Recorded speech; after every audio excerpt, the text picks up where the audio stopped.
2023 lalu menjadi tahun haji yang digadang-gadang ramah lansia, namun berbagai permasalahan masih terjadi, seperti masalah transportasi, catering, hingga banyaknya jamaah yang meninggal dunia di Tanah Suci.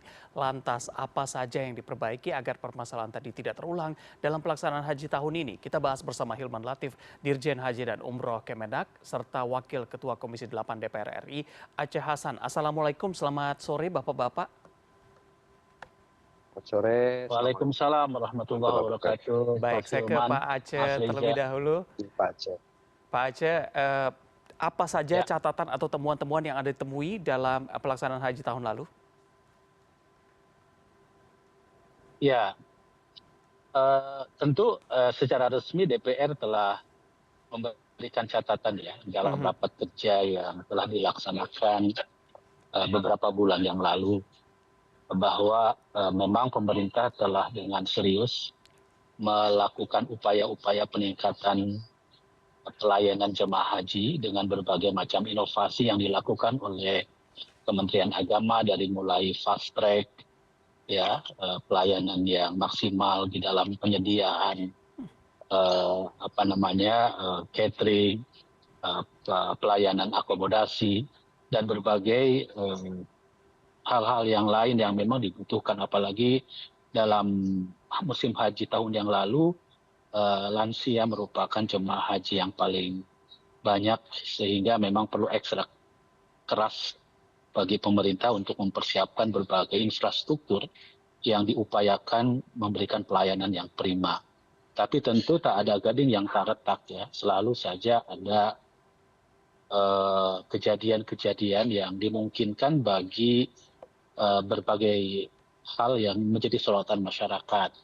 Misalnya soal keterlambatan di dalam penjemputan para jamaah haji di Muzdalifah, dan saya kira itu harus diakui. Karena itu DPR memberikan catatan yang sangat penting agar berbagai catatan tersebut segera untuk ditindaklanjuti. Termasuk juga satu hal yang kami menjadi concern, dan itu saya kira sudah dibicarakan kemarin dengan pemerintah Arab Saudi soal membeludaknya jemaah haji pada musim haji dan dimungkinkan bagi munculnya jemaah haji yang tidak difasilitasi oleh Kementerian Agama, tetapi mereka mendapatkan dan menempati tenda-tenda yang dimiliki oleh jemaah haji reguler, tetapi kemudian dipakai oleh jemaah haji yang lain yang orang Indonesia juga, tetapi mereka mendapatkan fasilitas. Nah, ini yang kemarin oleh pemerintah Arab Saudi ditegaskan soal fatwa tidak sahnya haji jika tidak mendapatkan visa resmi dari pemerintah Arab Saudi itu sendiri gitu ya. Karena tentu setiap kuota dan jumlah jamaah haji itu kan dipersiapkan berbagai layanannya itu sesuai dengan kuota yang telah diberikan oleh pemerintah Arab Saudi, dan pemerintah Indonesia saya kira hanya mengikuti apa yang telah diberikan oleh fasilitasnya oleh pemerintah Arab Saudi. Nah, karena itu memang disinilah pentingnya ya satu koordinasi yang sangat intensif antara pemerintah Indonesia dengan pemerintah Arab Saudi, termasuk pihak ketiga dalam konteks ini adalah para masyarik ya, penyedia layanan yang oleh pemerintah Arab Saudi memang ditunjuk pihak swasta mereka itu dapat memberikan layanan yang terbaik, dengan kami dari sejak awal sudah mengingatkan kepada pemerintah Republik Indonesia, dalam hal ini Kementerian Agama, agar memastikan bahwa kontrak ya yang ditandatangani antara baik pemerintah Indonesia maupun dengan pihak pemerintah Arab Saudi dan pihak masyarik itu harus betul-betul rinci ya, dengan misalnya kalau kita sudah mempersiapkan misalnya makanan sehari 3 kali, kemudian penjemputan yang seharusnya diberikan dengan mobil sekian gitu ya, dengan jemputan yang harus dijemput jam sekian, tiba jam sekian, itu saya kira harus betul-betul dipastikan sehingga jika ada sesuatu yang tidak sesuai dengan kesepakatan, pihak pemerintah Indonesia bisa melakukan tindakan yang dapat dipertanggungjawabkan. Dan Mhm. ini tentu langkah-langkah seperti ini sudah kami ingatkan kepada pemerintah, kepada Kementerian Agama terkait dengan pelayanan tersebut. Baik, baik. Dan memang Mas Reza harus diketahui bahwa Mhm. jumlah jemaah haji tahun ini jauh lebih besar daripada tahun sebelumnya, dan ini merupakan jemaah haji terbesar sepanjang sejarah Indonesia, yaitu sebanyak 241.000 calon jemaah haji yang akan berangkat pada tahun ini. Mhm.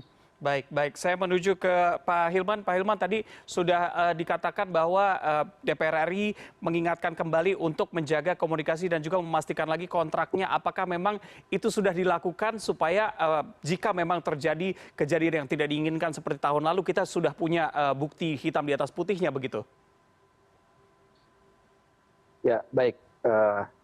Terima kasih. Mhm. Tentu kami sudah melakukan evaluasi juga ya secara internal Mhm. terhadap program yang dijalankan untuk melayani jemaah haji Indonesia di tahun 2023 dan di mana-mana yang kemudian terjadi kekurangan dan perlu perbaikan. Nah, tadi sebagaimana disampaikan oleh Pak Aceh ya, bahwa secara kontrak insya Allah kita sudah lebih detail, lebih rinci, dan kami komunikasi juga intensif dengan Kementerian Haji tentang skenario-skenario yang harus diterapkan dan bisa diterapkan untuk melayani jamaah, khususnya pada puncak haji, dan tentu kami juga berkomunikasi dengan syarikah yang akan melayani jamaah.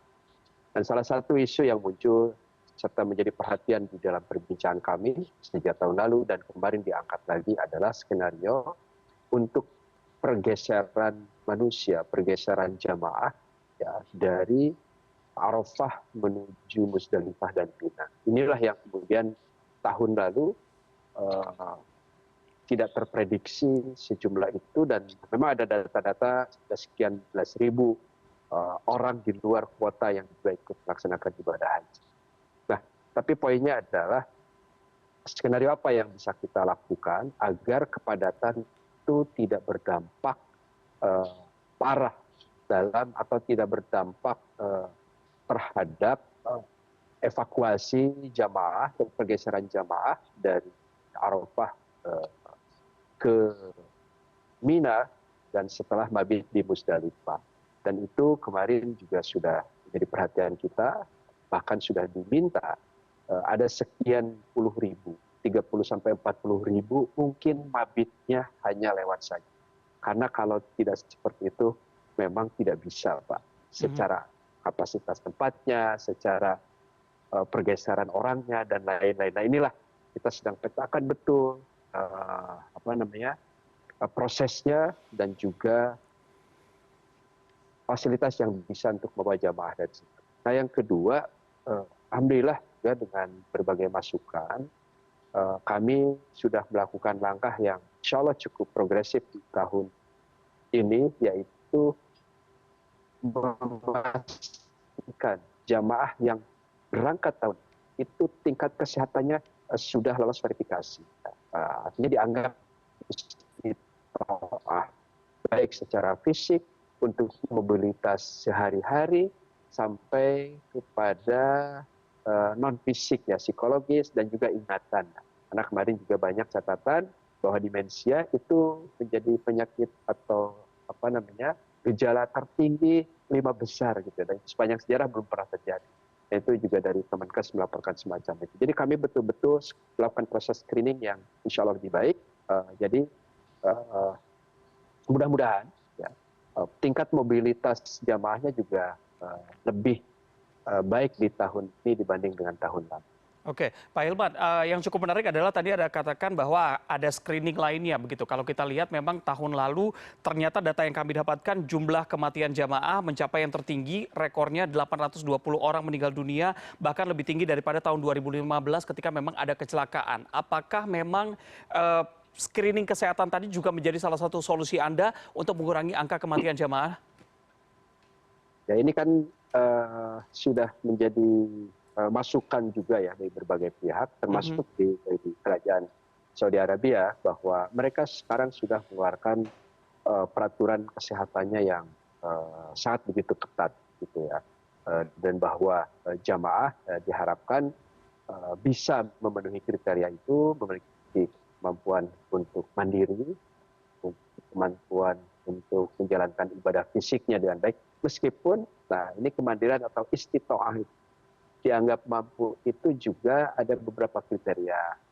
Ada kriterianya yang masih dianggap istitoah dengan bantuan obat-obatan, istitoah dengan bantuan ada pendamping, istitoah kemudian ada bantuan berupa alat dan lain-lain. Jadi kita tidak terlalu ketat sehingga kemudian memupus harapan orang untuk bisa berangkat. Tidak ya. Kementerian Kesehatan saya kira sudah punya leveling tentang. Tapi dari sisi Kementerian Agama, ya insya Allah ini menjadi penanda yang lebih baik, meskipun jumlah lansianya sekarang lebih dari 45.000 orang, tapi kami optimis jamaah yang berangkat bisa melakukan proses ibadah haji dengan baik di tahun. Baik. Saya merujuk ke Pak Aceh. Pak Aceh, tadi kalau dikatakan oleh Pak Hilman bahwa ada lebih dari 45.000 orang jamaah lansia yang akan berangkat pada tahun ini. Apa saja kemungkinan permasalahan yang kemungkinan terjadi ketika memang mereka tidak terlalu banyak pendampingnya di sana? Iya, ini berangkat dari pengalaman tahun yang lalu ya, di mana jumlah lansianya di atas 60.000 dan sekarang posisinya masih 40.000. Tentu pemerintah dari sejak awal sudah kami ingatkan tentang pertama tentu semua infrastruktur yang dipersiapkan dalam penyelenggaraan haji itu harus ramah lansia. Dari mulai di Indonesia sampai ke Arab Saudi, di bandara, di asrama haji, di bandara, di penerbangan, di pesawat, maupun di tempat-tempat yang menjadi titik pusat pelaksanaan ibadah haji, betul-betul harus dipersiapkan berbagai infrastruktur kendaraan yang juga ramah lansia. Yang kedua, tentu harus dapat didampingi oleh para petugas-petugas yang memiliki kemampuan untuk memberikan layanan. Ya. Walaupun tentu ini masih sangat terbatas, tapi setidaknya bagi lansia ini harus diberikan semacam pemahaman kepada mereka bahwa mereka harus memprioritaskan ibadah-ibadah yang menjadi kewajiban dan rukun hajinya dibandingkan dengan sunnahnya gitu ya. Nah, pemahaman ini juga penting karena sebagian besar kan kita banyak menemukan juga pada masyarakat Indonesia acap kali haji ini dianggap sebagai menyerahkan nyawa gitu di tanah suci. Saya kira pemahaman semacam ini tentu harus dikritisi lah ya atau diluruskan gitu. Karena memang hakikatnya ibadah haji itu adalah ibadah fisik, memerlukan ketahanan tubuh, energi yang cukup, sehingga stamina-nya tetap terjaga, sehingga dapat menjalankan ibadah haji secara khusyuk. Nah, kalau memang tidak diberikan pelayanan, bahkan sebetulnya pada pembahasan dengan Kementerian Agama, kita kan mewacanakan agar jemaah haji yang lansia ini mungkin diberikan pengurangan waktu gitu, sehingga mereka tidak sepenuhnya mengikuti proses yang 40 hari sebagaimana haji reguler. Misalnya kewajiban untuk menyelenggarakan ibadah haji pada saat puncak haji dan di Madinahnya arba'in gitu. Nah, memang ini harus diklarifikasi ya, klasifikasi gitu, yang lansia dan mana yang bukan lansia, sehingga bagi lansia tentu mereka bisa diberikan. Tetapi antisipasinya sesungguhnya sudah sangat tepat ketika melakukan screening kesehatan terlebih dahulu, karena pada umumnya ya yang lansia plus yang memiliki resiko penyakit tinggi inilah yang berpotensi memang mengalami kematian di tanah suci gitu. Nah, mudah-mudahan dengan pola baru pada tahun ini dengan screening kesehatan terlebih dahulu ini akan mengurangi jumlah jemaah haji yang wafat di sana gitu ya.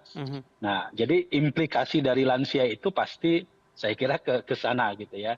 Nah, mudah-mudahan ya dengan pelayanan yang lebih meningkat bagi lansia, tentu ditambah lagi dengan inovasi-inovasi yang lain, ini bisa mengurangi ya tingkat kematian dari jemaah haji Indonesia. Baik, saya kembali ke Pak Hilman. Singkat saja Pak Hilman, ini masih terkait dengan lansia, digitalisasi masih terus dilakukan oleh Kementerian Agama untuk mempercepat dan tujuannya untuk memudahkan. Bagaimana dengan lansia atau mereka yang ada gap teknologi di sana? Apa saja usaha yang dilakukan? Singkat saja Pak. Ya, jadi kami Haji Ramah Lansia itu sebenarnya dibagi pada 3 isu. Yang pertama itu adalah tentang layanan, yang kedua mengenai infrastruktur, dan yang ketiga adalah program. Jadi ada beberapa program juga khusus untuk lansia agar mereka lebih bisa menikmati proses ibadah haji. Nah, terkait dengan layanan, salah satunya memang Saudi sudah melakukan transformasi digital. Kami saat ini masih mencoba mengembangkan secara terbatas ya satu teknologi di mana mungkin untuk lansia risti kami juga ada satu deteksi dini terhadap kondisi jamaah, bagaimana ada trackingnya juga mungkin untuk kelompok jamaah yang khusus sehingga nanti mereka itu tidak seperti tahun lalu lah, ada banyak yang hilang, banyak yang tersesat di mana-mana, dan kita ingin semua bisa mengikuti proses ibadah haji dengan baik termasuk lansia. Jadi programnya pun kita siapkan. Nah, untuk transformasi digital sebetulnya bagi lansia dibantu juga oleh petugas-petugas kami ya, bila kemudian nanti ada aspek-aspek tertentu yang harus dipenuhi. Tapi sejauh ini mungkin hanya ada atau sudah disediakan semacam smart card dari Saudi, dan itu juga menjadi identitas bagi lansia, serta juga ada semacam smart card dari tanah air yang itu juga membuat identitas, kondisi fisik, dan mungkin riwayat jamaah haji mengenai kesehatannya dan memudahkan treatment oleh tenaga kesehatan. Jadi memang ada kode-kode tertentu yang hanya orang kesehatan yang tahu gitu ya, seperti itu. Nah, saya kira itu, dan akselerasi sebagai informasi alhamdulillah ya sampai hari ini kita sudah 198.000 jamaah untuk pemvisaan. Jadi ada aturan yang berbeda tahun ini. Kalau tahun lalu sampai 2 hari berangkat pun masih bisa diproses. Tahun ini tanggal 7 itu semua visa harus selesai. Jadi mulai tahun 12 keberangkatan itu sudah tidak ada lagi urusan visa ya, kecuali ada hal-hal spesifik yang kami juga sudah mengajukan kepada Kementerian Saudi maupun kedutaan agar bisa difasilitasi. Jadi mudah-mudahan tanggal 7 visa semua tuntas, tanggal 12 jamaah bisa berangkat, dan mohon doanya ini bisa lancar. Baik. Dengan kuota yang terbanyak dalam sejarah tadi kalau Pak Aceh bilang persiapan juga waktunya lumayan pendek, sesaat lagi begitu ya. Kami harapkan memang tidak terjadi kesalahan-kesalahan yang terjadi pada tahun-tahun sebelumnya sehingga jamaah bisa dengan tenang untuk beribadah di sana. Terima kasih sudah berbincang sore hari ini Hilman Latif, Dirjen Haji dan Umroh Kemenak, serta Wakil Ketua Komisi 8 DPR RI Aceh Hasan. Assalamualaikum, selamat sore Bapak-Bapak. Waalaikumsalam.